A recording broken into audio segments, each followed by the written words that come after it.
Hello दोस्तों, कैसे हैं आप सभी का आईडी एग्जाम चैनल पे स्वागत है। तो दोस्तों, मैं राहुल साइंस के कुछ अति महत्वपूर्ण क्वेश्चन लेकर के आया हूं। तो चलिए शुरू करते हैं आज का वीडियो। अगर अभी तक आपने चैनल को सब्सक्राइब नहीं किया है तो प्लीज़ उसे भी सब्सक्राइब कर बेल आइकन को दबाएं ताकि आगे आने वाले अपडेट अब तक पहुँचते रहें। तो चलिए शुरू करते हैं आज का वीडियो। आज का हमारा पहला क्वेश्चन कह रहा है, सर्वाधिक पशुधन किस राज्य में पाया जाता है? मध्य प्रदेश, उत्तर प्रदेश, बिहार या राजस्थान? तो दोस्तों, यहाँ से आपका ऑप्शन नंबर बी करेक्ट हो जाएगा, उत्तर प्रदेश। चलिए बढ़ते हैं नेक्स्ट क्वेश्चन की ओर। एक बाइट में कितने बिट होते हैं? 6, 12, 10, 8? तो आपको बता दें, यहाँ से आपका ऑप्शन नंबर डी करेक्ट हो जाएगा, 8 बिट होते हैं। चलिए बढ़ते हैं नेक्स्ट क्वेश्चन की तरफ। अगला क्वेश्चन हमारा कह रहा है, ध्रुव तारे की दिशा किस ओर रहती है? उत्तर, दक्षिण, पूर्व, पश्चिम? तो जो आपका ध्रुव तारा होता है वो उत्तर दिशा में उगता है या रहता है। चलिए बढ़ते हैं नेक्स्ट क्वेश्चन की तरफ। अगला क्वेश्चन हमारा कह रहा है, वर्तमान आकलन के अनुसार ब्रह्मांड की आयु है 25 मिलियन वर्ष, 50 मिलियन वर्ष, 13 मिलियन वर्ष या 20 मिलियन वर्ष? तो जो ब्रह्मांड की आयु है दोस्तों वो 13 मिलियन वर्ष है, यानी कि ऑप्शन नंबर सी आपका करेक्ट हो जाएगा। चलिए बढ़ते हैं नेक्स्ट क्वेश्चन की तरफ। अगला क्वेश्चन हमारा कह रहा है, सबसे अधिक तेज कक्षीय गति वाला ग्रह है? बुध, बृहस्पति, शनि, पृथ्वी? तो दोस्तों, यहाँ से आपका ऑप्शन नंबर बी करेक्ट हो जाएगा, बृहस्पति। चलिए बढ़ते हैं नेक्स्ट क्वेश्चन की तरफ। पृथ्वी पर वायुमंडलीय दाब का कारण है? घर्षण, प्रतिकर्षण, गुरुत्वाकर्षण या आकर्षण? तो पृथ्वी पर वायुमंडल का दाब है गुरुत्वाकर्षण। ऑप्शन नंबर सी आपका हो जाएगा। चलिए बढ़ते हैं नेक्स्ट क्वेश्चन की तरफ। अगला क्वेश्चन कह रहा है, चंद्रमा पर किसी वस्तु का भार कम होने का क्या कारण है? आकर्षण है, प्रतिकर्षण है, गुरुत्वाकर्षण कम होना या इनमें से कोई नहीं? तो यहाँ से दोस्तों आपका ऑप्शन नंबर सी करेक्ट हो जाएगा, गुरुत्वाकर्षण का कम होना। चलिए बढ़ते हैं नेक्स्ट क्वेश्चन की ओर। अगला क्वेश्चन हमारा कह रहा है, आकाश नीला प्रतीत होता है यह होने का कारण है कौन सा होता है? विवर्तन के कारण, अपवर्तन के कारण, प्रकीर्णन के कारण या परावर्तन के कारण? तो दोस्तों, जो आपका आकाश नीला दिखाई देता है वो हमारा प्रकीर्णन के कारण दिखाई देता है। तो यहाँ से आपका ऑप्शन नंबर सी करेक्ट हो जाएगा। चलिए बढ़ते हैं नेक्स्ट क्वेश्चन की तरफ। अगला क्वेश्चन कह रहा है, नेचुरल सिलेक्शन का सिद्धांत किसने बनाया? न्यूटन ने, मेंडल ने, डार्विन ने या आइंस्टीन ने? तो जो नेचुरल सिलेक्शन का सिद्धांत दिया था वो डार्विन ने दिया था। तो यहाँ से आपका ऑप्शन नंबर सी करेक्ट हो जाता है। चलिए बढ़ते हैं नेक्स्ट क्वेश्चन की तरफ। अगला क्वेश्चन कह रहा है, जीन का प्रयोग सर्वप्रथम किसने किया था? मेंडल ने, मार्गन तथा कैपस ने, अरस्तु ने या इनमें से कोई नहीं? तो यहाँ से आपका ऑप्शन नंबर बी करेक्ट हो जाएगा, मार्गन तथा कैपस ने। चलिए बढ़ते हैं नेक्स्ट क्वेश्चन की तरफ। अगला क्वेश्चन हमारा कह रहा है, संपूर्ण जेनेटिक कोड का पता किसने लगाया था? अरविंद खुराना, रदरफोर्ड, मेंडलीव या इनमें से कोई नहीं? तो दोस्तों, संपूर्ण जेनेटिक कोड का पता अरविंद खुराना ने लगाया था, यानी कि ऑप्शन नंबर ए आपका करेक्ट हो जाएगा। अगला क्वेश्चन है, प्राकृतिक वर्णन सिद्धांत का प्रतिपादन किया था? मोस्ट इंपॉर्टेंट प्रश्न है ये। न्यूटन ने, वेलेस ने, डार्विन ने या आइंस्टीन ने? तो दोस्तों, यहाँ से आपका ऑप्शन नंबर सी करेक्ट हो जाएगा, डार्विन ने। डार्विन ने प्राकृतिक वर्णन का सिद्धांत दिया था। चलिए बढ़ते हैं नेक्स्ट क्वेश्चन की तरफ। अगला क्वेश्चन कह रहा है, हृदय का पहला प्रतिस्थापन किसके द्वारा किया गया था? तो William Harvey, Hopkins, Lewis pasture या क्रिश्चियन बेनार्ड के द्वारा? तो दोस्तों, यहाँ से आपका ऑप्शन नंबर डी करेक्ट हो जाएगा, क्रिश्चियन बेनार्ड के द्वारा किया गया था। अगला क्वेश्चन है, अति महत्वपूर्ण क्वेश्चन यह है ये भी, मनुष्य का वैज्ञानिक नाम क्या है? आइनो सेपियंस, रेनो सेपियंस, होमो सेपियंस या इनमें से कोई नहीं? तो दोस्तों, जो मनुष्य का नाम है वो होमो सेपियंस होता है। मनुष्य का वैज्ञानिक नाम क्या होता है? होमो सेपियंस होता है, यानी कि ऑप्शन नंबर सी आपका करेक्ट हो जाएगा। अगला क्वेश्चन कह रहा है, किस प्रकार के पौधे सूर्य प्रेमी पौधे कहलाते हैं? ये भी बहुत अच्छा क्वेश्चन है और रेलवे में 2 बार पूछा भी गया है। तो पहला ऑप्शन है हेलियोफाइट, दूसरा है हेलोफाइट, जेरोफाइट या सप्रोफाइट? तो जो सूर्य प्रेमी पौधे होते हैं वो हेलियोफाइट कहलाते हैं, यानी कि ऑप्शन नंबर ए आपका राइट हो जाएगा। और जैसे सूरजमुखी होता है उसी प्रकार ये। अगला क्वेश्चन हमारा कह रहा है, कांच का पीला रंग किस पदार्थ के कारण होता है? कोबाल्ट ऑक्साइड, फेरिक लवण, गोल्ड क्लोराइड या फेरिक ऑक्साइड के कारण? तो कांच का पीला रंग दोस्तों आपका फेरिक ऑक्साइड के कारण होता है, यानी कि ऑप्शन नंबर डी आपका करेक्ट हो जाएगा। चलिए बढ़ते हैं अगले क्वेश्चन की तरफ। अगला क्वेश्चन कह रहा है, सेरीकल्चर किससे संबंधित है? मत्स्य उत्पादन से, शहद उत्पादन से, रेशम उत्पादन से या जैतून की कृषि से? तो दोस्तों जो सेरीकल्चर है वो हमारे रेशम उत्पादन से संबंधित है। तो यहाँ से आपका ऑप्शन नंबर सी राइट हो जाएगा। अगले क्वेश्चन की ओर बढ़ते हैं। कौन सा रोग ठीक नहीं किया जा सकता है? कलर ब्लाइंडनेस, दूरदृष्टि दोष, निकट दृष्टि दोष या इनमें से कोई नहीं? तो दोस्तों जो हमारा कलर ब्लाइंडनेस होता है उसे हम कभी दूर नहीं कर सकते हैं, यानी कि अंधापन को कभी दूर नहीं किया जा सकता है। चलिए बढ़ते हैं नेक्स्ट क्वेश्चन की तरफ।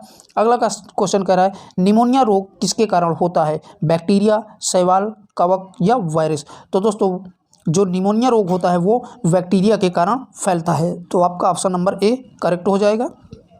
अगला क्वेश्चन कह रहा है वायुमंडल में ऑक्सीजन की मात्रा संतुलित होती है पौधे द्वारा, प्रकाश संश्लेषण द्वारा, सूर्य का प्रकाश द्वारा या इनमें से कोई नहीं? तो आपका ऑप्शन नंबर बी करेक्ट हो जाएगा, प्रकाश संश्लेषण द्वारा। चलिए बढ़ते हैं अगले क्वेश्चन की ओर। काला हीरा तथा काला सीसा किसे कहते हैं? कार्बोनेडो को, ग्रेफाइट को या उपर्युक्त दोनों को या इनमें से कोई नहीं? तो दोस्तों काला हीरा तथा काला सीसा कार्बोनेडो और ग्रेफाइट दोनों को कहा जाता है। तो यानी कि ऑप्शन नंबर सी आपका करेक्ट हो जाएगा। चलिए बढ़ते हैं नेक्स्ट क्वेश्चन की तरफ। मछलियाँ सांस कैसे लेती हैं? मुंह द्वारा, हृदय द्वारा, गिल्स द्वारा या पंख द्वारा? तो दोस्तों मछलियाँ जो होती हैं वो अपने गिल्स यानी गलफड़ों के द्वारा अपनी सांस लेती हैं, यानी कि ऑप्शन नंबर सी करेक्ट हो जाएगा। अगला क्वेश्चन है विटामिन ए का सर्वोत्तम स्रोत है? क्या है? गाजर, पीले फल, सूर्य का प्रकाश या इनमें से कोई नहीं? तो दोस्तों सर्वोत्तम स्रोत विटामिन ए का गाजर होता है। तो यानी कि ऑप्शन नंबर ए आपका यहाँ से करेक्ट हो जाएगा। अगला क्वेश्चन की ओर बढ़ते हैं। अगला क्वेश्चन कह रहा है संसार का सबसे बड़ा पक्षी कौन है? शुतुरमुर्ग, सारस, उपर्युक्त दोनों या वुल्विया? तो दोस्तों जो शुतुरमुर्ग होता है वो हमारा सबसे बड़ा पक्षी कहलाता है। चलिए बढ़ते हैं अगले क्वेश्चन की तरफ।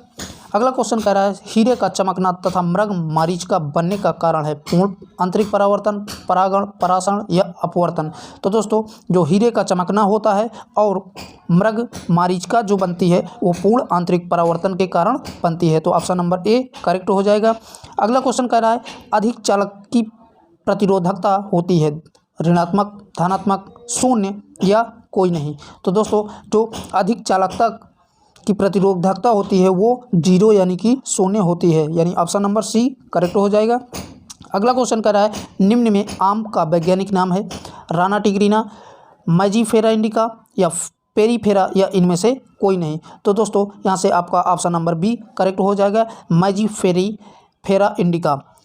चलिए बढ़ते हैं नेक्स्ट क्वेश्चन की तरफ। अगला क्वेश्चन कह रहा है चावल को पॉलिश करने से कौन सा विटामिन नष्ट हो जाता है? Vitamin B, vitamin A, vitamin K या विटामिन सी? तो दोस्तों जो चावल में पॉलिश की जाती है तो चावल में जो है विटामिन बी नष्ट हो जाता है, यानी कि थायमीन नष्ट हो जाता है। चलिए बढ़ते हैं अगले क्वेश्चन की तरफ।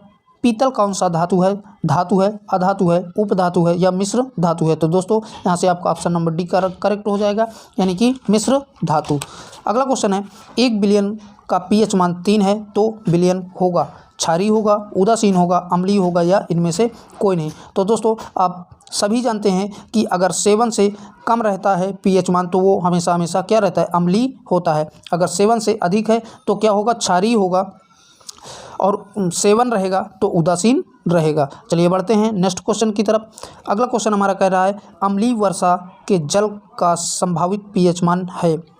5.2, 6.3, 7.2 या 8.2? तो जो अम्लीय वर्षा के जल का पीएच मान होता है 5.2, यानी कि ऑप्शन नंबर ए सही हो जाएगा। तो यानी कि ये भी दोस्तों अम्लीय वर्षा का जल जो होता है वो क्या होता है? अम्लीय होता है। ये भी आपसे एग्जाम में पूछ सकता है, क्योंकि 7 से कम होगा तो अम्लीय होगा, अभी थोड़ी देर पहले हमने बताया।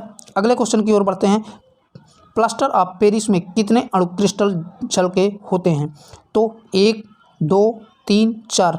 तो दोस्तों यहाँ पर आपके प्लास्टर ऑफ पेरिस में क्रिस्टल जल के अणु 1 होते हैं, यानी कि ऑप्शन नंबर 1 करेक्ट हो जाएगा।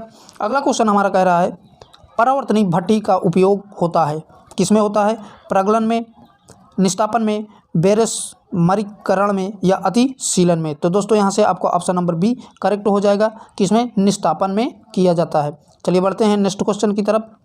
अगला क्वेश्चन कह रहा है अमालगम होते हैं, उपधातु होते हैं, मिश्र धातु होते हैं, यौगिक होते हैं या विषमांगी मिश्रण होते हैं। तो यहाँ से दोस्तों आपका ऑप्शन नंबर डी करेक्ट हो जाएगा, विषमांगी मिश्रण होते हैं। चलिए बढ़ते हैं अगले क्वेश्चन की तरफ। फफोलेदार तांबे में कॉपर की प्रतिशत मात्रा होती है 98%, 2%, 70% या 30%। तो कितनी होती है दोस्तों? यहाँ से आपका ऑप्शन नंबर ए करेक्ट हो जाएगा, 98% होती है। चलिए बढ़ते हैं अगले क्वेश्चन की तरफ। निम्न में विटामिन सी का अच्छा स्रोत है, क्या है? अंडा, मछली, गेहूं, संतरा। तो जो है विटामिन सी का सर्वोत्तम स्रोत होता है वो संतरा होता है, यानी कि ऑप्शन नंबर डी करेक्ट हो जाएगा।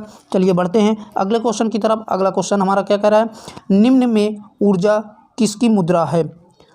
डीएनए की, आरएनए की, एटीपी की या क्लोरोफिल की। तो दोस्तों यहाँ से आपका ऑप्शन नंबर सी करेक्ट हो जाएगा, एटीपी की जो है मुद्रा है कौन? ऊर्जा। चलिए बढ़ते हैं अगले क्वेश्चन की ओर। अगला क्वेश्चन हमारा कह रहा है ग्लाइकोलाइसिस में अंत में कितने एटीपी अणुओं का लाभ होता है? यानी कि जो ग्लाइकोलाइसिस के अंत में कितने एटीपी अणुओं का लाभ होता है? तो यहाँ से आपको बता दें 2 अणुओं का लाभ होता है, यानी कि ऑप्शन नंबर ए आपका करेक्ट हो जाएगा। चलिए बढ़ते हैं नेक्स्ट क्वेश्चन की तरफ। निम्न में यकृत स्रावित करता है लार, जठर रस, पित्त रस या आग्नेयाशिक रस। तो यहाँ से दोस्तों आपका ऑप्शन नंबर सी करेक्ट हो जाएगा, पित्त रस जो है यकृत स्रावित करता है। चलिए बढ़ते हैं नेक्स्ट क्वेश्चन की तरफ। अगला क्वेश्चन कह रहा है वह कौन सी शिरा है जिसमें शुद्ध रुधिर प्रवाहित होता है? पल्मोनरी, ग्रीवा, पोर्टल शिरा या पश्च महाशिरा। तो दोस्तों जो पल्मोनरी होती है वो उसमें जो है शुद्ध रक्त प्रवाहित होता है, यानी कि ऑप्शन नंबर ए करेक्ट हो जाएगा।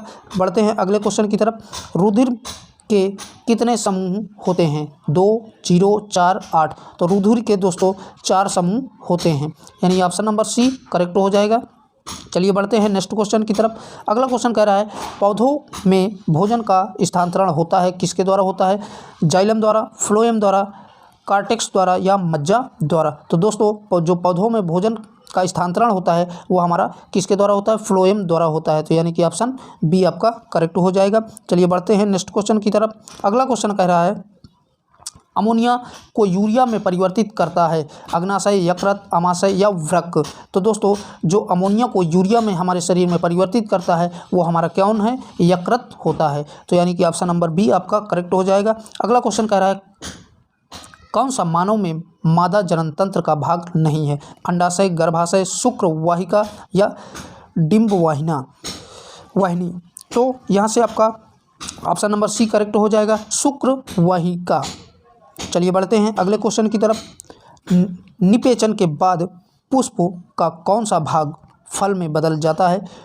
पुंकेसर, अंडाशय, वर्तिका या बीजाणु। तो दोस्तों यहाँ से आपका ऑप्शन नंबर बी करेक्ट हो जाएगा, अंडाशय जो है पुष्प का वो फल में बदल जाता है। चलिए बढ़ते हैं नेक्स्ट क्वेश्चन की ओर।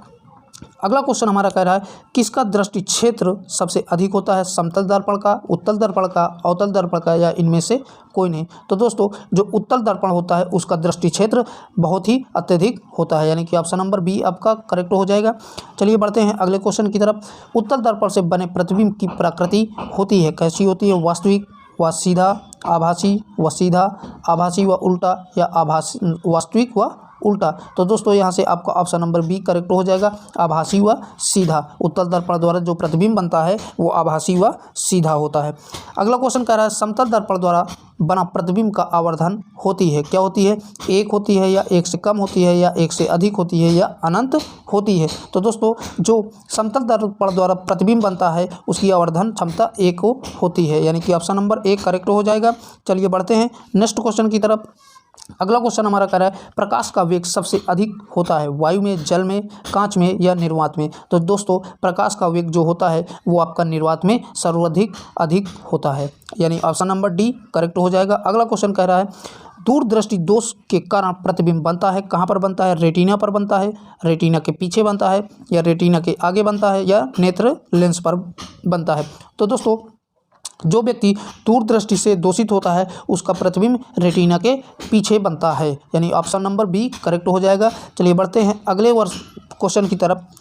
अम्लीय वर्षा में क्या होता है जिससे वनस्पतियां नष्ट हो जाती हैं? क्या होता है, नाइट्रेट, ओजोन, कार्बन मोनोऑक्साइड या सल्फ्यूरिक अम्ल। तो दोस्तों यहाँ से आपका ऑप्शन नंबर डी करेक्ट हो जाएगा, सल्फ्यूरिक अम्ल।